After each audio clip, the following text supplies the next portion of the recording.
Hey everyone, ready for another deep dive? You know how much we love to wrestle with the big questions, and today is no different. We're going to tackle fate versus free will. Ooh, that's a good one. It's a question that's been around for, well, ages, really, hasn't it? It really has. And today, we're going to approach it through a really interesting lens. You ready for this? An ancient Indian story. Okay, I'm intrigued. All right, so picture this. Two students have just finished studying Sanskrit. Okay. They're on their way home, and they get into this super intense debate about a shloka, like a verse. And there are two totally opposite ways to interpret it. This is already fascinating to me because it highlights how even with these ancient teachings, right, passed down over centuries, there can be so many different interpretations. Like it makes you wonder, what other things are we assuming are truths that actually have many different interpretations that maybe we haven't thought about? Yeah, totally. Okay, so let's hear what these students are arguing about. The first student says the shloka means that when a king favors you and fate aligns, that's when you achieve success. Without the king's blessing, nothing you do matters. All your effort is for nothing. I see. So it implies that there's this hierarchy even when it comes to fate. The king's favor somehow influences destiny itself. It makes you think, are there these unconscious power structures that are shaping how we think about success even in our modern lives? Interesting, right? Now, the second student, he sees it completely differently.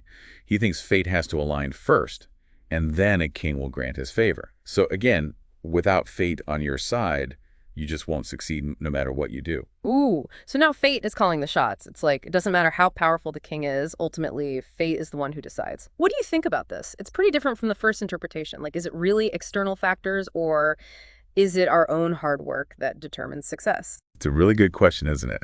So these students, they can't agree, and they decide, you know what? Let's go right to the source. They're going to ask the king himself to settle their debate. Oh, wow. Going right to the top. That's a bold move. And you know what? It gets even better. The king doesn't just give them a straight answer. Instead, he hands each of them a cloth-wrapped bundle. Oh, this is getting good. I know, right?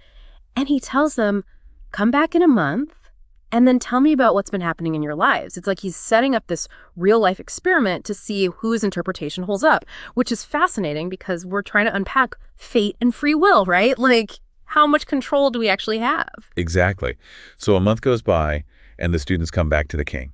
One student, he got a pumpkin, and the other student, he got sattu, that's like roasted gram flour. Sattu. Now, remember how one of the students was really craving sattu? Well, this seems random, right, this whole pumpkin and sattu thing, but it actually plays a really crucial role. It introduces this element of chance, almost like fate is stepping in. Yeah. For sure. So anyway, the student who was craving sattu, he really wants that gram flour, convinces the other student to swap. He goes home, eats the sattu, feels totally satisfied. Yeah. Meanwhile, the other student unwraps the pumpkin. And guess what? What? Diamonds. There are diamonds hidden inside the pumpkin. Wow. So the student who just wanted that instant gratification, he totally missed out on a hidden treasure.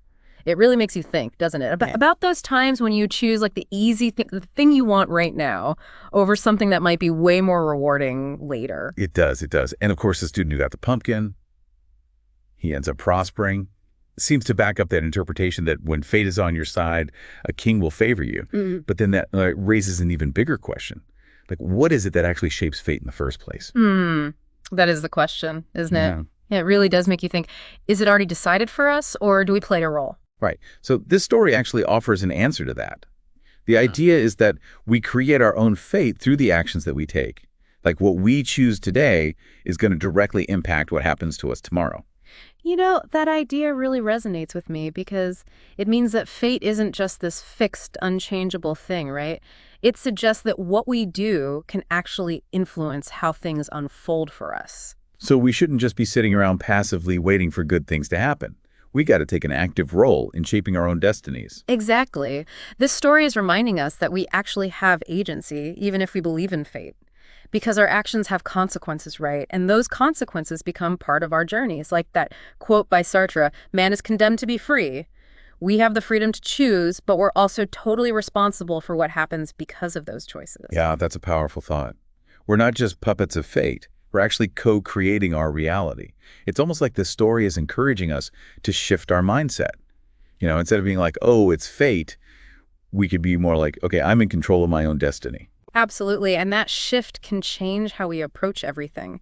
Instead of feeling helpless or stuck, we can start to see ourselves as powerful agents of change. It's like the difference between being a passenger in a car versus being the driver. I like that analogy. The story really takes these big, abstract ideas and makes them feel concrete and relatable, right? Definitely. And that's the beauty of stories, I think. They can take these complex philosophical concepts and make them understandable and applicable to our lives. It's not just about these two students and a king in some far-off land. It's about all of us and the choices that we face every day. Exactly. And this ancient story still resonates today because it speaks to something fundamental within us. It's like we all want to understand our place in the universe, right? And we want to believe that we have the power to make a difference in our own lives. So if we take a step back from the story itself, Yeah. what are some key takeaways for our listeners? Well, I think the most important one is this. Even though we may never fully understand the mysteries of fate, we're not powerless. We have the ability to make choices, to take action, and to create the future that we want. It's a message of empowerment.